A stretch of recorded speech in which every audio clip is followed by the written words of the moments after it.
All right, we're just going to start, everybody. Let's get going. This is going to be one of the most interesting and I hope deepest conversations that we're going to have in Davos. We're going to discuss AGI. We set one ground rule at the beginning, which is we are not going to spend any of the precious minutes in this panel defining AGI. We agreed in the green room to disagree that AGI is the ability of machines to do any intellectual task that a human can do.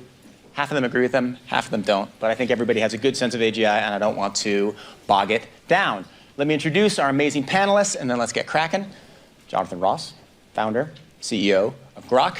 Andrew Ng has so many titles, I use a different one every time I interview him. Today, we're going with the head of deep learning AI, but an AI pioneer.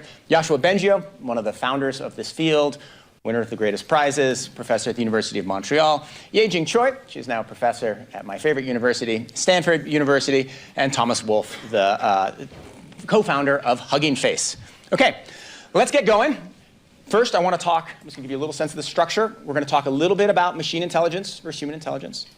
Then we're going to talk a little bit about how we're pursuing AGI. Then we're going to talk a little bit about the post-AGI world. Then we're going to go to some of the news this week. Then we're going to wrap it up. So Andrew, I'm going to start with you.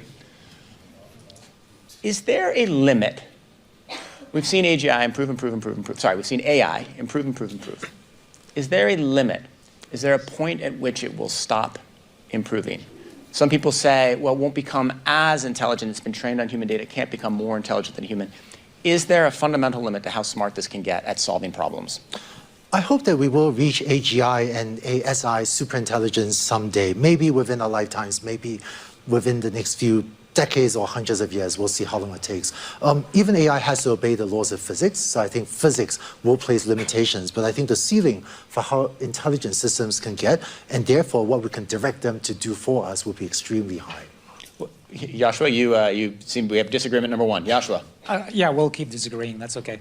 Actually, a lot of people think it could be a lot shorter than centuries, as you're saying, or even decades. Twitter said it was today, but go on. Well, and in terms of ceiling, we don't know what the ceiling is. You know, your brain is a machine, it's a biological machine.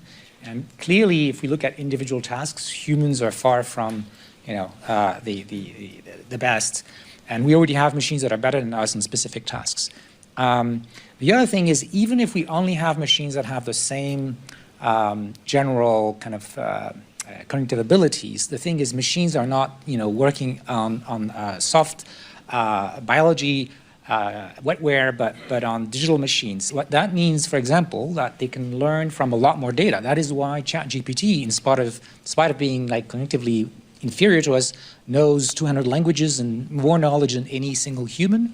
That is why you can have machines that can talk to each other orders of magnitude faster than we can to each other. So the potential to, for example, in real time control machines and so on that we don't have is something that you would get, even if we only achieve human level, just because of all these digital capabilities.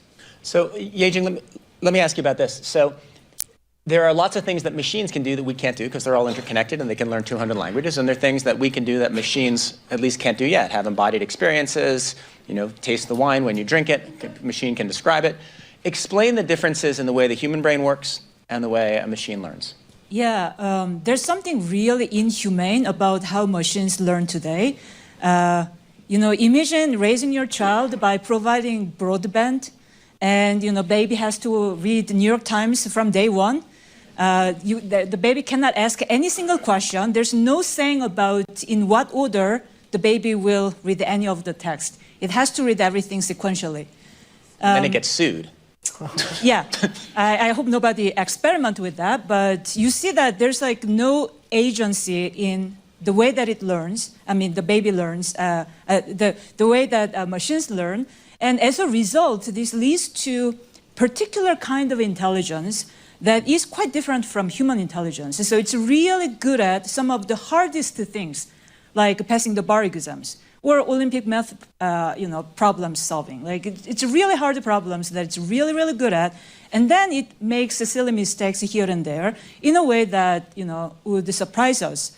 So I think right now the intelligence is bounded by whatever is available on the internet, which is the artifact of human intelligence, or what programmers can program in order to verify whether the partial solutions or final solutions that machines make are correct or not. Like, chess game environment or the game of Go environment or math problem solving or coding, in which it's easy enough for human coding programmers to code up what's correct and incorrect. What we don't know is how to go beyond that, and I don't think the current recipe will get there, but I suspect that because there's the current so much recipe won't get there, but is there something in the brain that cannot be replicated by a machine, right? Or is this all just math and neurons firing? And so even if we're not on the correct path, you can completely replicate what we do. I personally believe that there can be multiple solutions and multiple paths towards intelligence. Even with the current recipe, which is too brute force and too inefficient, we can go very, very far. I just don't know whether it's going to go beyond like the best of the human level intelligence on all tasks or not. But the thing is, we will come up with different ideas, is what I suspect to happen. All right, let's talk for a minute about... Some people call it AI is alien intelligence because, as she says, there are many ways you could achieve this. And by the way, when we talk about AGI as like same level as human or better, in fact, you have to realize that we have machines that are much stronger in some areas and maybe more mediocre in other areas. Well, before it's all the same. Yeah. Jonathan, can I ask you, so the field of AI, and you provide many of the chips for many of the biggest companies, the most innovative companies. The field of AI has been focused on this goal of AGI, right? And it's been focused on it, A, because they all read a lot of science fiction books when they were kids, and maybe 10% because they think it's actually the proper way to get the most intelligence. Do you think that that has been a good thing for AI, that it has been so focused on AGI?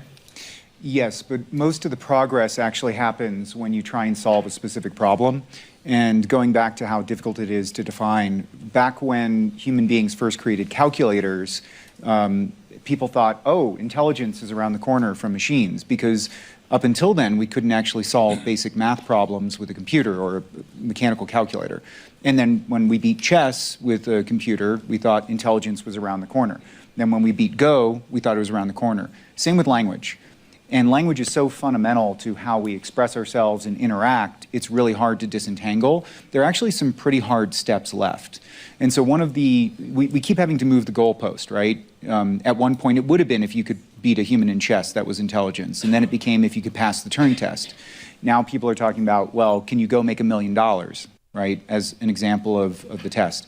But going back, I also want to bring in some of the elements of how this intelligence is different and why it may not make perfect sense.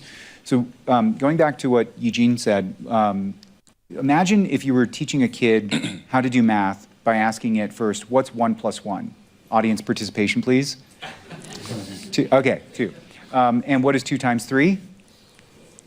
And what is the second derivative of the square of the hyperbolic tangent? Okay, so now imagine teaching children like that.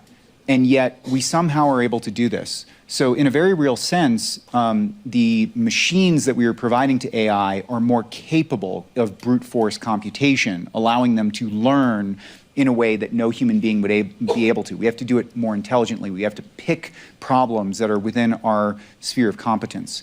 And if you look at the way LLMs work today, and they're about to change, they produce stream of consciousness of tokens. It's just one token after another, after another, after another.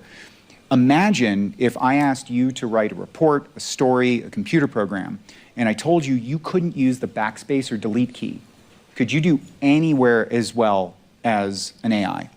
And so what we've missed is that AI is more intuitive than human beings currently in terms of being able to pick the next token or word, but not as good yet at the system too, and that's what's shifting now with some of these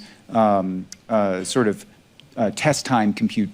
I'm going to bring Thomas in here, and then Joshua, I'll go to you. But Thomas, so it seems like Jonathan is saying, this is a good goal. We just need to pursue it differently and set tasks, and we'll get to AGI, and that will bring great benefits to humanity. One argument that I've heard, and smart people make, is that all of the bad things of AI, right? The impersonation, the electoral fraud, the Zoom calls where they embezzle millions of dollars, that's because of AGI. That's because of AI that mimics humans. And all the good stuff comes from tasks, right? Protein folding, all the stuff we talk about, modeling contrails, right? So if the good stuff is coming from specific AI-targeted tasks and all the bad stuff is coming from AGI, why do we keep running headlong towards AGI? Yeah, that's a good question. I as someone who is really like Hugging Face is the largest community of people building AI applications, so we're really boots on the ground just in the use case, like very practical, like you're telling, right? And I'm this AGI panel feels a little bit like I'm at a Harry Potter conference, but I'm not allowed to say magic does not exist. But the thing is, I don't think there will be AGI, right? OpenAI defined this as an AI who makes like $100 billion, right? I think we all agree this is very arbitrary. And the reason for that is that we'll have a whole range of AIs of various power, and we already have that today. We have the frontier model, what the CEO of Anthropic, Dario, called powerful AI, which is the edge of capabilities. And we have a whole range of models that are less and less intelligent. But because human intelligence is kind of a bell shape, right? We used to have this very, very narrow cone of intelligence. So we see that it's as a threshold, right? But AI intelligence for me is like filling the whole IQ space, right? So maybe frontiers model are the one that we should be extremely careful about the risk, right? But like a lower IQ model is maybe extremely useful. Maybe your model that's also specialized in one task is maybe extremely useful and could be open source, can have no risk associated to it. Wait, so that's like, is that a regulatory proposal or is that sort of a societal proposal? We should get very worried about the most intense models, but kind of let everybody do what they want with the less capable models? It's a progressive regulatory proposal. We should be careful with the edge of capabilities because I don't even think, we have a really threshold, right, when we meet some kind of medium average intelligence of humanity. Just like each of us is used to have more intelligent people around and less intelligent people around. AGI, we'll have AI that are more or less intelligent. Would you ever, if there were an AI model that passed the threshold of superintelligence and you thought it was dangerous, would you kick it off Hugging Face? I think we would push for careful safety studies, right? Like we have now AI Safety Institute in the UK, in the US, in Europe. I think this is great. But I think for less capable models, we should be very careful to forbid them from any open source usage, right? Very interesting. All right, let's talk about highly capable models. I was at a dinner last night, and I decided as a provocation to propose what I thought was the worst idea or the most wrong idea in Davos. And what I presented as the most wrong idea in Davos, and Andrew, I want you to respond to it, is the notion that at some point there is an AI that will cross a threshold and then through sort of self-recursive improvement allow whoever gets it first to dominate everybody else. And so this is often presented as an argument for why we can't let China get AGI, right? Why we have to get it first or else we'll be dominated. And my view, the reason why I think it's the most wrong idea in Davos, and I hear it from people on the left, I hear it from people on the right, I hear it all the time. The reason I think it's wrong is I don't think AI works that way. I don't think there is a threshold you cross, and I don't think there's a very quick process by which a recursive AI could lead to domination. But maybe I'm wrong. Andrew, what do you think? I agree with that. We've been using AI to develop better semiconductors for a long time now, and the improved semiconductors help us build better AI.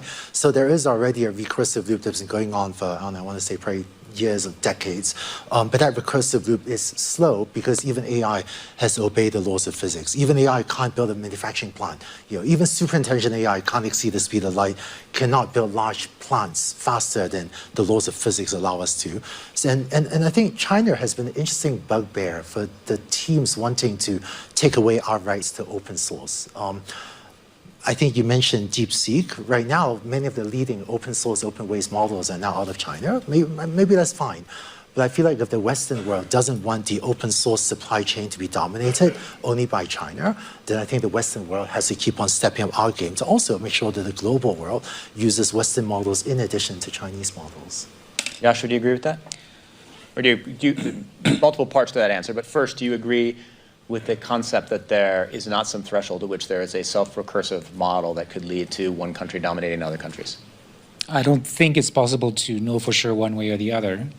The self-improvement idea is something worrisome because that could accelerate the rate of progress, right? Once the AI is changing its code, not its hardware, we could see algorithms that are better and better from one generation to the next. The other reason why self-improvement is worrisome is because when you train one AI, say, GPT-8 or something, once it's trained, you can deploy it with hundreds of thousands or even 1 million copies.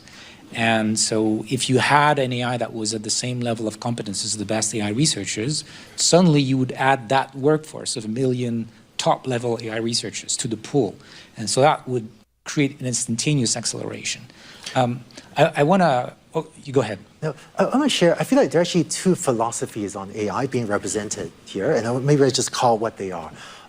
I tend to view AI as a tool, and I think it's wonderful to get to AGI because then all of you would better have an army of interns that are very smart to do whatever you want them to do. So I think it would be wildly exciting to empower every single human to have all these agents or AI things working for them. By the way, intelligence is one of the most expensive things in today's world. That's why it costs a lot to get a doctor or hire a tutor. But if we can make intelligence cheap and give it to everyone, I think we will have a wonderful tool to empower a lot of people. And so when people talk about AI being dangerous, I think it sounds a lot like talk about your laptop computer being dangerous. Absolutely, your laptop can be dangerous because someone can use your laptop to do awful things, just like someone could use AI to do awful things. We should pass laws to stop them. So that's how I tend to view AI. There's an alternative view of AI, which is not mine, which I think is if AI is this sentient alien being with its own wants and desires that could go rogue. In my experience, my AI sometimes does bad things. I just program it to stop doing that, and I can't control it perfectly, but every year, our ability to control AI is improving, and I think the safest way to make sure AI doesn't do bad things is, this is how we build airplanes. We build airplanes, sometimes they crash tragically, and then we fix it. And I think AI sometimes give bad outputs, and then we fix it, and that's how we actually make these things reliable. Jonathan? I need to respond to this, if you don't mind. Jonathan, I was going to go first, and then I'll go to you, Joshua. I didn't even finish what I was saying. And Everybody, moderator rules. You want? Okay, Joshua, you go, and then I'm going to go Jonathan, then I'm going to go to AJ. all right, there are several things that Andrew said that I think are wrong. No, seriously, like deadly wrong. Deadly wrong. So first of all, we would like AI to be a tool. That is what we want. But there's a mistake I think that AI research has been doing, which is we've taken human intelligence as the model for building artificial intelligence. And the reason it's a mistake is that the thing we really want from machines is not a new species, not a peer that could be smarter than us. What we actually want is something that will help us solve our problems. And the main thing we need from this is in pure intelligence, the ability to understand the world. But what we have as well is agency. In other words, we have our own goals. It's something we're already starting to see. Andrew, are you aware that there are experiments that have been run over the last year that show very strong agency and self-preserving behavior in AI systems? And These systems, let me finish, No, please. These systems are trying, for example, to copy themselves in the file of the next version when they know that there's going to be a next version that replaces them, or they're trying to fake agreeing with the user so that their goals will not be changed through the training process. Were not programmed. These are emerging for rational reasons because these systems are imitating us. We are agents. So indeed, we are on a path where we're going to build machines that are more than tools, that have their own agency and their own goals, and that is not good. And you're saying it's okay, we're going to find ways to control them. But how do you know? Like right now, science doesn't know how we can control machines that are even at our level of intelligence, and even worse if they're smarter than us. Nobody knows. Now, there are people like Andrew who are saying, don't worry, we'll figure it out. I mean, if we don't figure it out, do you understand the consequences? I'm saying we'll pay attention, and my team's newsletter covered those exact studies. I have seen them. I feel like these systems learn from human data, and sometimes humans on the internet demonstrate deceptive behaviors. Yes. I think it's fantastic that some researchers did red teaming and discovered that you can, in certain circumstances, get an AI to demonstrate these misleading and deceptive behaviors. And it does great. So the next step is we'll put a stop to this. All right, guys. Jonathan, I'd like you to weigh in. I'd like you to settle this with a pithy comment that finds the exact common ground between Andrew and Joshua. No, explain where you are. How about pithy comment, but I don't know if it'll be common ground. All right, so in the 1940s, 50s, there was a lot of concern about, nuclear weapons. And then, of course, we got Godzilla.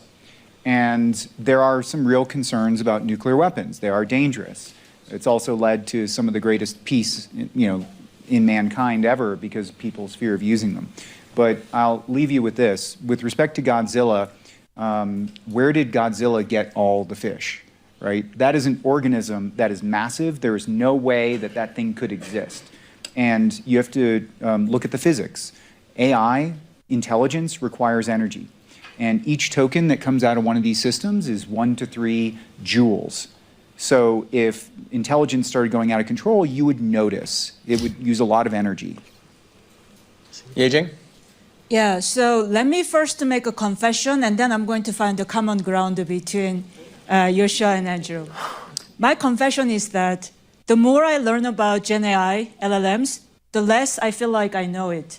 Because I start realizing the kind of things that I didn't know about, that I didn't even know that I didn't know about. So there's definitely Dunning-Kruger effect going on globally. So let's just sink that in. Now, common ground. I can understand both Yoshua and Andrew if I try to think from their perspective about, making an assumption about this and then that and everything else. I think both possibilities do exist.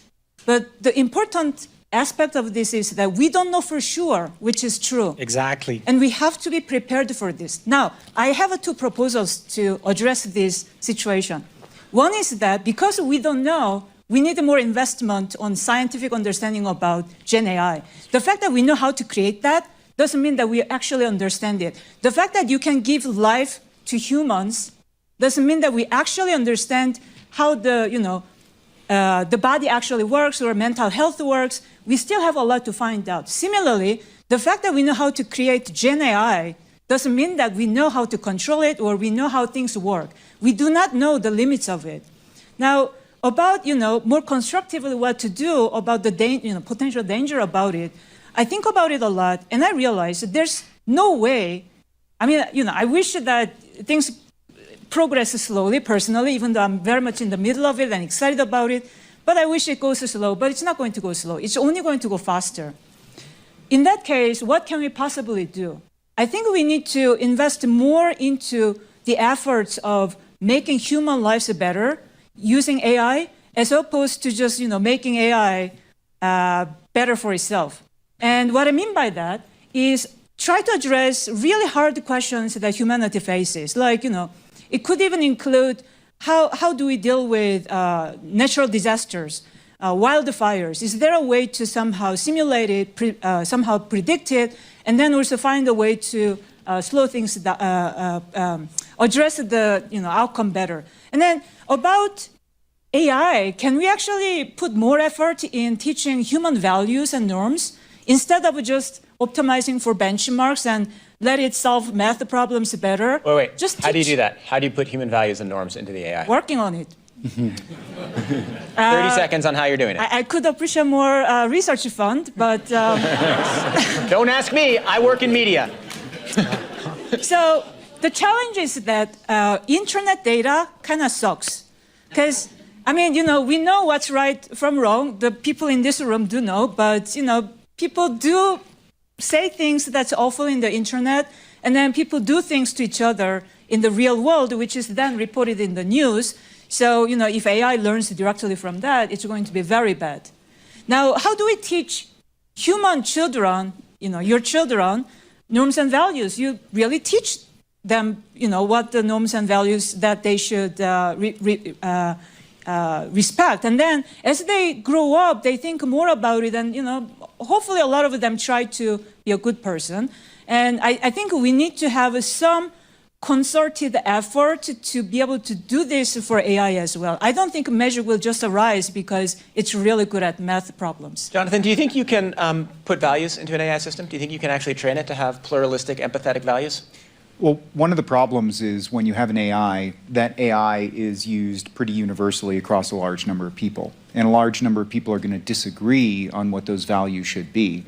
So I don't know that everyone knows what right and wrong is. First of all, you get into all of these sort of paradoxes of what's right for your family versus others. This is where the whole Asimov's laws thing sort of break down. You are going to have to decide which AI you use based on the values, and so it'll be a little bit of a democratic process of you deciding, I want to use this one. But sure, yes, not everybody can agree on values, but presumably if you had an AI and all it did was read the diaries of the serial killer, and you had another AI and all it did was read Shakespeare, the second one will probably end up in a better place, right? So there must be ways of some values that have some universality that you can build into it, no? I probably wouldn't go with Shakespeare either. There might be some other things. Yeah, I was going to say the Atlantic. I was hard to find an go example. for it. Find the Atlantic, whatever. All right. Joshua. Yeah, I have a comment about values and trying to make AI behave morally. This question has been studied a lot in the AI safety literature. And of course, we have reinforcement learning from human feedback, which is precisely supposed to help deal with that, which it doesn't, as we see in the last year or two. And so there are fundamental reasons why it's hard. And even for humans, it's hard. Think about what we're trying to do among us. We have laws that are supposed to, clarify those norms, but people find loopholes in those laws. And what we find in the behavior of AI that exists today, but presumably even worse when they are smarter, is that they also find loopholes. When you have contrary objective, like make a lot of money and respect the laws, well, you find a way to interpret the instructions about what's moral in a way that favors some other objective. And it's exactly the same thing that is happening with AI. So I think it is a fundamental problem. It is we need democratic process to try to clarify what we want from AI, but the question of control that Andrew and I were discussing earlier is not solved, and it's not even clear that it's solvable. Let me ask and we have to work on it. I agree with that. There are some decisions that society can make, regulators can make, people in this room can help make, that will change the direction. One of which is whether there are many models, open source AI, whether there's a few highly regulated closed source AI models that follow specific rules. Thomas, you have strong views on this. You are completely in favor of locking it down, right? Yeah, I think in the end there is probably a debate of just philosophical conception, right? What I think is if we want to have multiple values, if we want to be kind of a democratic process of building AI, we need to discuss in the town hall, right, about what we want to build. So it cannot really, in my opinion, combine with an AI that's built in a very closed source settings by just one actor or two. It just doesn't fit for me. You need to involve a lot of people that actually explain what they want AI from, right? Just an example, people using AI on the hub, right? I was talking just this morning with someone from an NGO, using this to fine-tune for doctor experts. So if you don't get these people in the room, you actually don't know what value they want to put in AI, right? So we need to bring these people. It cannot just be a couple of ML specialists designing this. And when you think about that, that's how all technological revolution were built, right? The first time we invented fire was probably extremely scary. You could burn the whole forest and probably killed everyone. So we need to think about that. And then the first time we had cars, we had this red flag law where someone need to walk in front because we thought, okay, this is a ton of metal running on wheels. It can kill everyone. And the way we manage progressively more and more to solve this problem is just discuss. It's just having public discussion. Where do we allow cars? How do we regulate them? I think I'm very confident because we build this thing as tool and because it's actually a business tool that we'll be able to have a very, very good discussion around this. All right, Jonathan, do you have a theory on cows? Yeah, sure. Let me try and tie in cows into this. That's going to be tough. So what I was going to say is, back to the question of reading Diaries of a Serial Killer, there's always a point at which you get to a level of intelligence where you start to question your world.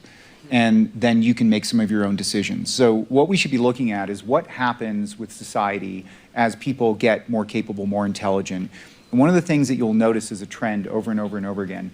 You can take the worst regimes today with respect to the way that they treat people, and it's probably better than regimes from a couple of centuries ago, the best regimes from a couple of centuries ago. Over time, what you see is people tend to treat people better.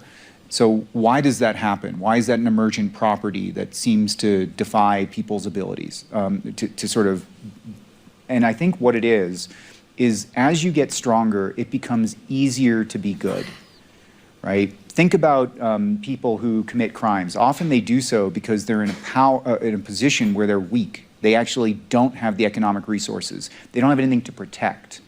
And so one thing that I think we have as a capability in front of us, as we get more and more intelligence available to us, just let's look at social media. So social media gets you engaged by making you upset. And when you have an emotional reaction, you are more likely to engage. But making you upset is easy. You don't have to be particularly intelligent to do that. but to make you curious requires intelligence. So I think what you'll see is a bunch of companies switching over from trying to provoke you and make you upset to trying to make you curious. And I think that's going to be good for humanity. So that is the most, the theory that power leads to benevolence maybe sounded a little better a week ago than it does today, but I'll work with you here. B, that is the most optimistic thing I have heard, because one of the concerns I've seen with social media is that, just last week Meta was or 2 weeks ago, Meta was testing fake profiles, like perfectly beautiful people will say exactly the right things and like all your Instagram posts, and like kind of creating a mesh of real people in Westworld. And smart people have started to say that they're worried that what's going to happen in AI is suddenly all these companies that do not love you but do want your money are going to be giving you exactly what you want, and you're going to be stuck in this world of ennui. And you're saying the exact opposite. You're saying that as we get great power in AI, it will just lead to powerful companies leading to people to more creative outcomes? I mean, a powerful company doesn't want to enrage you. That's not good for them, right? They want you to be happier and interact better with people. They just don't have a way to keep you engaged now without upsetting you. And now they will. Yejing, you agree? And then Joshua? I agree that in general, the humanity does seem better in terms of a crime rate and all, but like optimization on profit, business goals, leading to the right decisions for the humanity, I'm skeptical about that. I think really it's important for the non-profit sectors invest heavily into developing AI that actually tries to make the world better. It's not just going to be coincide, the business goals versus making human lives actually better. Joshua? So it would be great if you're right, and I don't know. And I don't think it would be scientifically honest to be sure one way or the other. But the stakes, which is the future of humanity, being so high, the severity of the risks being so high, we have to accept our level of uncertainty and act cautiously accordingly, which is what reason and wisdom, suggest we should do. So yes, we should think about the different scenarios. Some are really good and some are really bad. And we need to understand what makes a difference. So the real important question is, as Yejin was saying, we need to have better science to understand what is it that could make us go this way or that way, or it could make AI that is dangerous to us or that is really benevolent, right? By the way, 97% of humans are sociopaths, right? And they could be very smart and pretty damn dangerous to other people. AI, like any powerful tool, can be used for good or be misused. So you can use a laptop to hack into some companies. So we passed laws to put a stop to that. And I think maybe social media companies will misuse AI. And I actually worry about the fake boyfriend, fake girlfriend industry, creating, I think, fake relationships that displace real relationships. So I think we should do more science, keep an eye on these, and pass laws to put a stop to all of those bad uses. But I realized one funny thing about this conversation is that in the AI technical community, for decades, we view AGI, AI and AGI as this very positive goal. Frankly, for a long time, we chased this goal because we felt it would make the world so much better off. And then the tone of this conversation has been weird to me because it's kind of like, oh boy, AGI is this awful thing. What if we actually accomplish it? And that's very much opposite to my instincts as a technologist working to pursue this. And just to share a little bit, I think in the future, the ability to tell a computer exactly what you want it to do so that it will do it for you, that would be one of the most important skills for society. And I would love to build a society where, frankly, everyone learns to code or everyone learns to use computers to make themselves so much more powerful. I think web search made all of us more powerful. And today, I would not hire a marketer or a recruiter or whatever that doesn't even know how to search the web.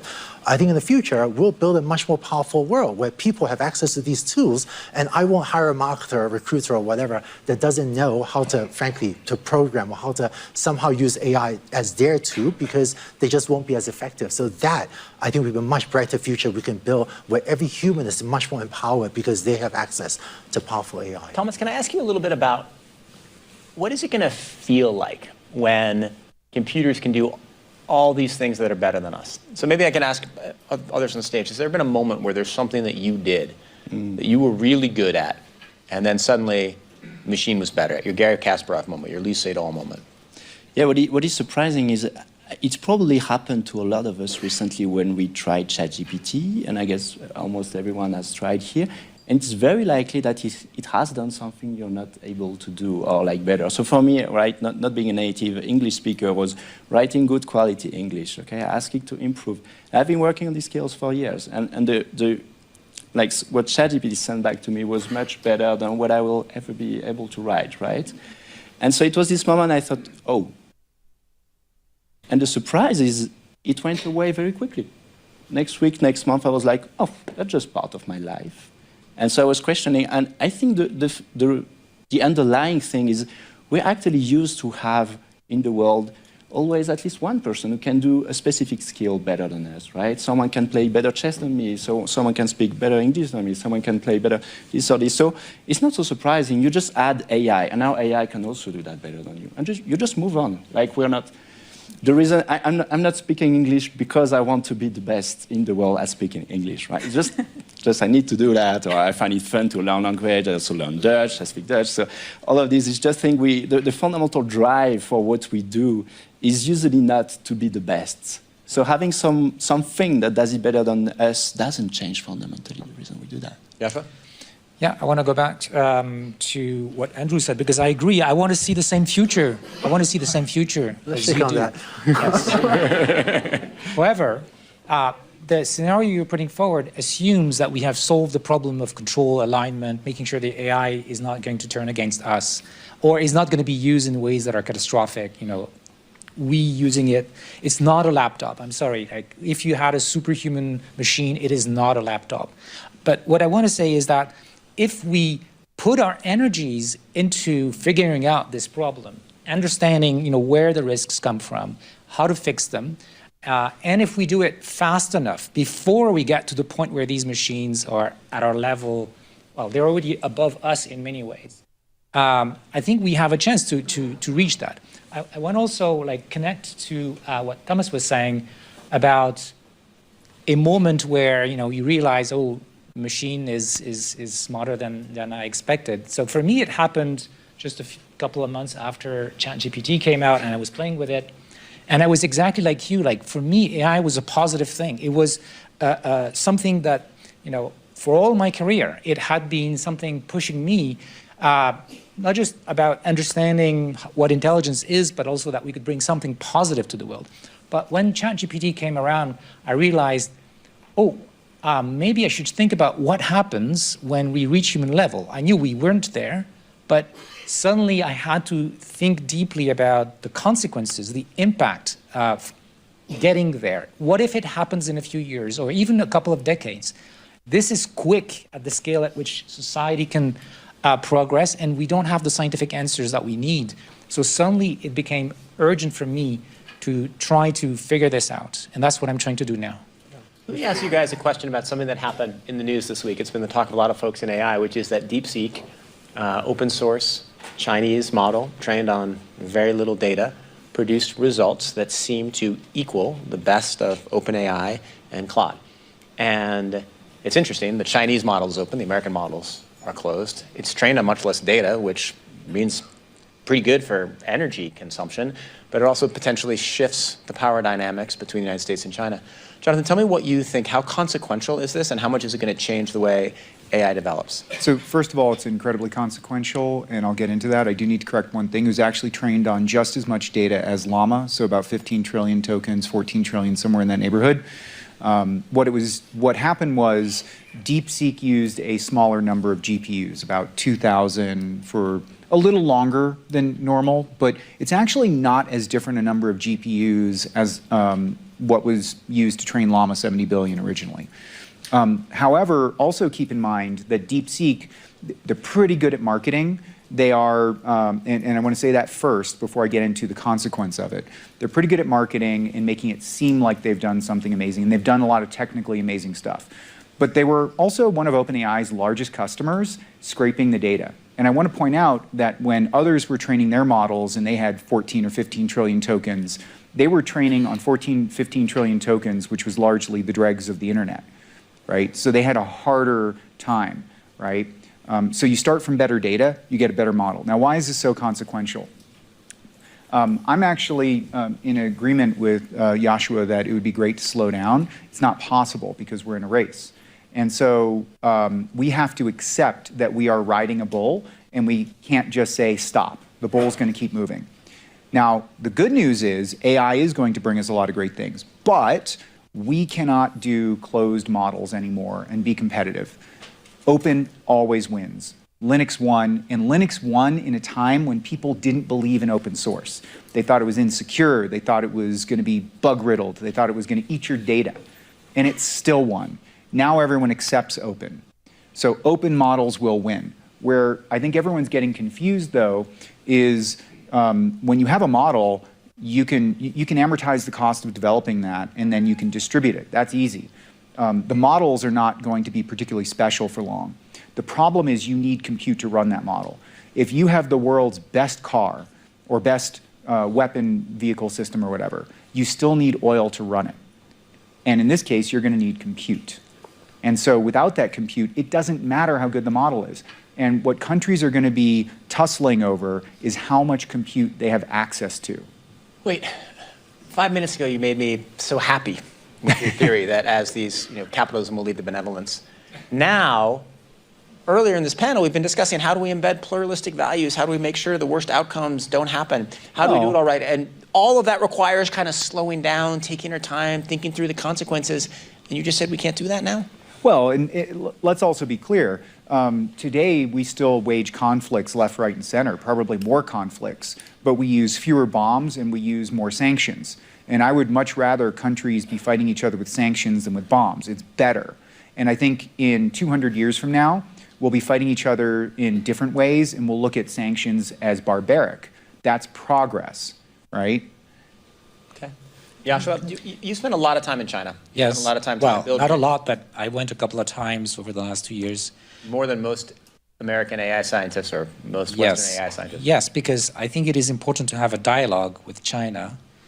It is important that the countries that are leading the race, and there is a race, understand the risks and manage it. And you're right that it looks like we're in this competition, and that this puts pressure in favor of accelerating on capabilities and not putting too much energy on safety. And that is dangerous. But it doesn't mean that we have to just let go and just hope for the best. I think that there are examples in the past, like nuclear weapons, where countries have been negotiating treaties. Here, there's the question of verification. People are working on this. I think it's not out of the question. Once the US and China understand that it's not just about using AI against each other, but we could all lose if we build monsters that are super intelligent and that we don't control, that they have a common objective, which is to make sure that it doesn't happen. So for the same reason that the US and the USSR didn't want to see a nuclear winter and so on, right? So there is a joint motivation, and if we work on it, even though it may be hard, remember that the negotiations between the US and USSR took place in the middle of the Cold War. So I think it is quite possible. It may be hard, but we have to do it. Just one other thing is, while this is happening, like maybe negotiating and so on, the responsible thing to do is to double down on safety, like to have massive investment in safety. And there's a motivation from the point of view of governments because, well, they should not want us to build something that explodes in our face. But there's also a business motivation. As regulation is going to come more and more, I mean, it's obvious as these things become more powerful, governments will want to make sure they don't, they're not dangerous. There's going to be a business opportunity to solve the technical problems of safety, like how do we build machines that are safer? And so if you don't, eventually your system will not pass the regulator. Yeah. All right. We have about 40 seconds left. Andrew, tell us one thing you want to have happen in the next year, and then Thomas and Yejing. So I want to say I really disagree with the idea that we should slow down. When I look at the net benefits versus some risks and some harms, I see the net benefits is massively greater than the risks. And so I think slowing down would be tragic. We're deploying AI doctor or healthcare in India. We're helping make ships 10% more fuel efficient, less CO2 emissions, massive fuel cost savings. We're using AI to build AI climate models to help with this urgent climate crisis and figure out geoengineering if we should do it. So I feel like there are all these projects, concrete business, for-profit, non-profit projects that I wish we could get going faster. So this feels to me like a wrong moment to slow down. Having said that, I think we should accelerate AI development while at the same time also accelerating the scientific research to make sure we keep on improving how we control it and understand. All right, actually, we're out of time, but I'm going to have an audience vote. You can either vote for we should not slow down because there's so much good that can be created, you can't benefit from it, or we should slow down so that we can build in some safety, figure out pluralistic values. Who is in favor of don't slow down? Who is in favor of slow down and let's figure this out? Well, that got us nothing. It was 50-50. All right, thank you very much. Fabulous panel, amazing panelists. Love that conversation. Thank you so much for being here.